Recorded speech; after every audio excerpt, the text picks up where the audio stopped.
بسم اللہ الرحمن الرحیم۔ شیب ابی طالب کا محاصرہ ختم ہوا تھا، مگر اس 3 سالہ صبر نے جسموں کو توڑ دیا، کمزور کر دیا اور نفسوں پر بوجھ ڈال دیا۔ لیکن ایک چیز تھی جو مضبوط ہوئی، ایمان۔ البتہ محاصرے سے نکلتے ہی نبی کریم صلی اللہ علیہ وسلم ایک نئے امتحان میں داخل ہونے والے تھے، ایسا امتحان جس نے آپ صلی اللہ علیہ وسلم کے دل پر ایسا زخم دیا جس کے نشان پوری زندگی باقی رہے۔ یہ تاریخ اسلام میں عام الحزن کہلاتا ہے، یعنی غم کا سال۔ کیونکہ اسی سال وہ دونوں محسن دنیا سے رخصت ہو گئے جنہوں نے نبی کریم صلی اللہ علیہ وسلم کو سب سے زیادہ سہارا دیا تھا۔ حضرت ابو طالب بیرونی دشمنوں کے خلاف ڈھال تھے، حضرت خدیجہ الکبریٰ رضی اللہ عنہا گھر کے اندر دل کا سکون۔ انہی دونوں کے سہارے نبی کریم صلی اللہ علیہ وسلم کی پوری دعوت کھڑی تھی، اور اسی سال دونوں چلے گئے۔ محاصرہ ختم ہوئے کچھ ہی مہینے گزرے تھے کہ حضرت ابو طالب سخت بیمار ہو گئے۔ وہ شخص جو 3 سال بھوک برداشت کرتا رہا، راتوں کو پہرا دیتا رہا، جس نے اپنی جان کو خطرے میں ڈال کر نبی کریم صلی اللہ علیہ وسلم کی حفاظت کی، اب بستر مرگ پر تھا۔ نبی کریم صلی اللہ علیہ وسلم بار بار ان کی تیمارداری کے لیے جاتے، آنکھوں میں نمی، دل میں دکھ اور ہونٹوں پر نرم لہجہ۔ آپ صلی اللہ علیہ وسلم نے آخری بار ان کے قریب بیٹھ کر فرمایا، چچا ایک کلمہ کہہ دے، ایسا کلمہ جس سے میں قیامت کے دن آپ کی شفاعت کر سکوں، لا الہ الا اللہ۔ لیکن ابو جہل اور دیگر سردار پاس بیٹھے ہوئے تھے۔ وہ بار بار کہتے رہے، ابو طالب کیا آپ اپنے باپ عبد المطلب کے دین کو چھوڑ دو گے؟ یہ شیطانی سرگوشیاں ان کے دل میں ہچکولے پیدا کر رہی تھیں۔ نبی کریم صلی اللہ علیہ وسلم نے پھر فرمایا، چچا ایک بار کہہ دیں۔ حضرت ابو طالب نے نبی کریم صلی اللہ علیہ وسلم کی طرف دیکھا، چہرے پر محبت، آنکھوں میں آنسو، مگر زبان پر وہ الفاظ نہ آ سکے، اور آخر کار وہ دنیا سے رخصت ہو گئے اپنے آبائی دین پر۔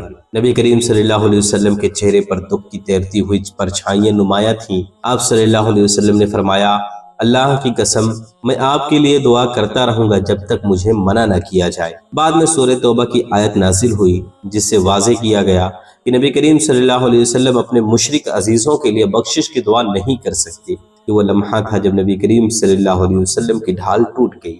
اب قریش جانتے تھے اب محمد صلی اللہ علیہ وسلم کو کوئی روکنے والا نہیں رہا۔ ابو طالب کے وفات کے بعد مکہ کے سرداروں نے جیسے نبی کریم صلی اللہ علیہ وسلم پر ظلم کے دروازے کھول دیے۔ اب وہ کھلے عام گالیاں دیتے، راستہ روکتے، پتھر پھینکتے، کوئی بزرگ آگے بڑھتا اور آپ صلی اللہ علیہ وسلم کو چادر سے گلا گھونٹنے کی کوشش کرتا، کوئی نماز میں سجدے کے دوران گندگی ڈال دیتا۔ نبی کریم صلی اللہ علیہ وسلم نے فرمایا، قریش نے آج مجھے وہ تکلیف دی جو کبھی نہ دی تھی۔ اب جب سے میرے چچا گئے ہیں، یہ سب اس بات کا ثبوت تھا کہ ابو طالب واقعی نبی کریم صلی اللہ علیہ وسلم کے سب سے بڑے محافظ تھے۔ ابو طالب کے جانے کے کچھ ہی مہینے بعد ایسا زخم آیا جو نبی کریم صلی اللہ علیہ وسلم بہت دیر تک بھول نہ سکے۔ حضرت خدیجہ رضی اللہ عنہا بیمار پڑ گئی، وہ عورت جس نے اسلام کی پہلی ساعت میں نبی کریم صلی اللہ علیہ وسلم کا ساتھ دیا، جس نے اپنا مال، اپنا گھر، اپنی عزت سب اسلام پر قربان کیا، جس نے غار حرا میں نبی کریم صلی اللہ علیہ وسلم کی پہلی بے چینی پر دل سے کہا تھا، اللہ آپ کو کبھی ضائع نہیں کرے گا، جو 3 سال شیب ابی طالب کی بھوک اور تکلیفوں کو مسکرا کر برداشت کرتی رہیں، آج وہ بستر بیماری پر تھیں۔ نبی کریم صلی اللہ علیہ وسلم ان کی خدمت کرتے، سرہانے بیٹھتے، سکون دینے والے الفاظ کہتے، لیکن تقدیر کے فیصلے ہو چکے تھے۔ حضرت خدیجہ رضی اللہ عنہا نے نبی کریم صلی اللہ علیہ وسلم کی طرف محبت بھری نظر سے دیکھا اور روح خدا کے حضور لوٹ گئی۔ جس گھر میں ہر وقت نور اور محبت تھی، وہاں آج خاموشی تھی۔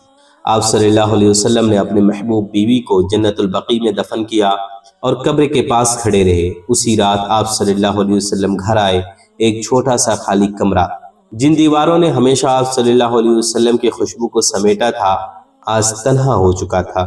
نبی کریم صلی اللہ علیہ وسلم نے سر جھکا لیا اور آنکھوں سے آنسو بہنے لگے۔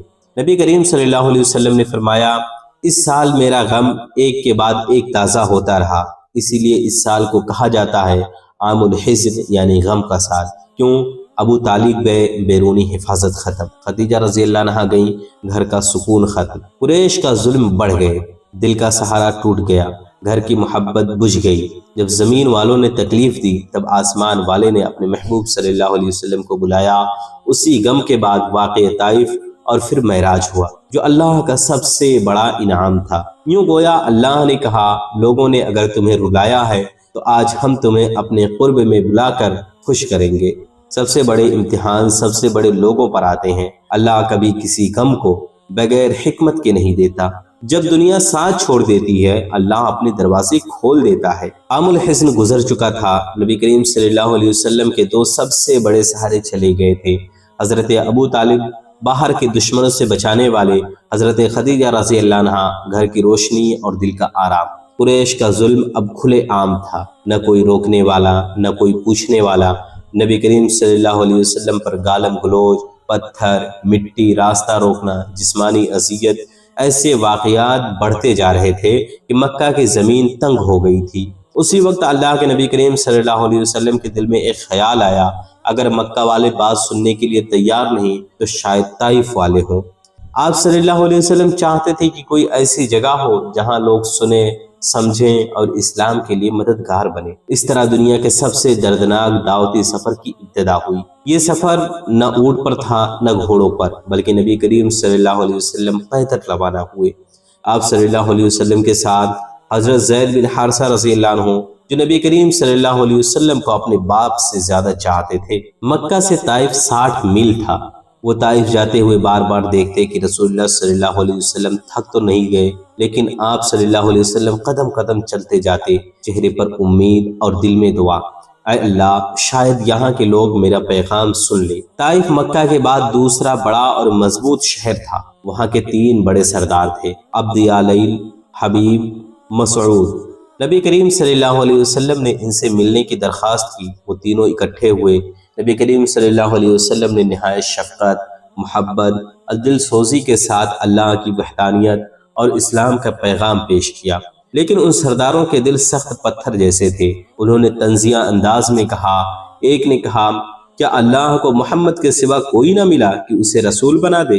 دوسرے نے کہا، اگر تم واقعی اللہ کے نبی ہو تو پھر تمہاری بات سننا خطرناک ہے۔ تیسرے نے کہا، میں اللہ کے گھر کا گلاف پھاڑ دوں گا اگر اللہ نے تمہیں رسول بنایا ہو۔ نبی کریم صلی اللہ علیہ وسلم خاموش رہے، دل زخمی مگر چہرے پر صبر کی روشنی۔ نبی کریم صلی اللہ علیہ وسلم نے سوچا شاید عام لوگ بات سمجھ لیں، لیکن سرداروں نے الٹا شہر کے گنڈوں اور بچوں کو آپ صلی اللہ علیہ وسلم کے پیچھے لگا دیا۔ انہوں نے نبی کریم صلی اللہ علیہ وسلم اور حضرت زید رضی اللہ عنہ پر پتھروں کی بارش کر دی، کبھی سامنے سے پتھر، کبھی پیچھے سے، کبھی دائیں کبھی بائیں۔ آپ صلی اللہ علیہ وسلم دوڑتے نہیں، صرف چلتے جاتے اور بچوں سے بچنے کی کوشش کرتے، لیکن پتھر تیکھی ختم ہی نہیں ہو رہے تھے۔ حضرت زید رضی اللہ عنہ اپنی جان کی پرواہ کیے بغیر آپ صلی اللہ علیہ وسلم کے سامنے ڈھال بنے ہوئے تھے۔ ان کے جسم پر اتنے پتھر لگے کہ جسم سے خون بہنے لگا۔ آخرکار نبی کریم صلی اللہ علیہ وسلم کے مبارک پاؤں زخمی ہوئے، خون بہہ بہہ کر جوتوں کو میں بھر گیا اور خون جوتوں کے ساتھ جم گیا۔ یہ منظر زمین کا نہیں، یہ آسمانوں پر لکھے جانے والا درد تھا۔ پتھروں کی مار سے بے حال ہو کر نبی کریم صلی اللہ علیہ وسلم ایک انگور کے باغ میں جا بیٹھے۔ یہ باغ عتبہ اور شیبہ کا تھا، وہی جو آگے چل کر اسلام کے دشمنوں میں شمار ہوئے۔ آپ صلی اللہ علیہ وسلم ایک درخت کے نیچے بیٹھ گئے۔ پہلی بار ایسا ہوا کہ نبی کریم صلی اللہ علیہ وسلم نے اتنی درد بھری دعا کی کہ فرشتے بھی پگھل گئے۔ نبی کریم صلی اللہ علیہ وسلم کی وہ تاریخی دعا جو دنیا کے ہر مظلوم کے دل کی آواز ہے، اے اللہ میں اپنی کمزوری، بے سہارے پن اور لوگوں کی بے توقیری کی شکایت تجھ سے ہی کرتا ہوں۔ تو سب سے زیادہ رحم کرنے والا ہے، تو کمزوروں کا رب ہے، تو ہی میرا رب ہے۔ تو مجھے کہاں سپرد کرتا ہے؟ کسی دشمن کے حوالے یا کسی ایسے کے جو مجھ پر اختیار رکھتا ہو؟ اگر تو مجھ پر ناراض نہیں تو مجھے کوئی پرواہ نہیں، تیری رضا میرے لیے کافی ہے۔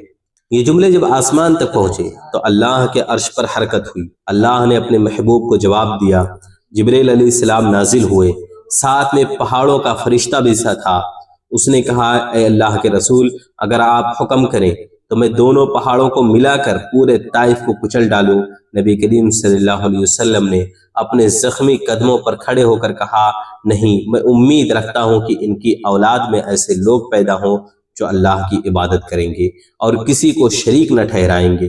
یہ جملہ ہزاروں فرشتوں کے لیے رحمت کا دروازہ بن گیا۔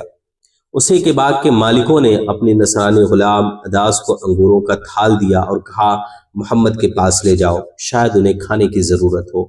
عداس نے جب نبی کریم صلی اللہ علیہ وسلم کے ہاتھوں میں انگور دیے اور آپ صلی اللہ علیہ وسلم نے بسم اللہ کہا تو وہ چونک گیا، کیونکہ عرب میں اس لفظ سے کھانا شروع نہیں کرتے تھے۔ عداس نے پوچھا، آپ کو یہ کلمہ کس نے سکھایا؟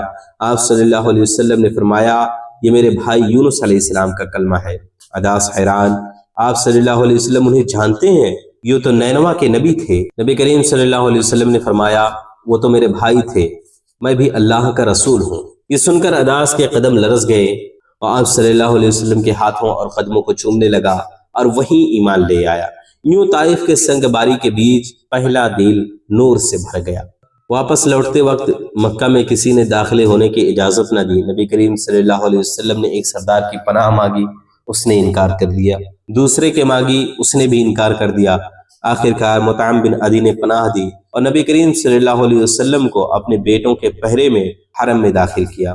یہ وہ دن تھا جب مکہ نے اپنے محبوب صلی اللہ علیہ وسلم کو سب سے زیادہ تکلیف دی اور اللہ نے اپنے محبوب صلی اللہ علیہ وسلم کے لیے سب سے بڑا انعام تیار کیا، معراج کا سفر۔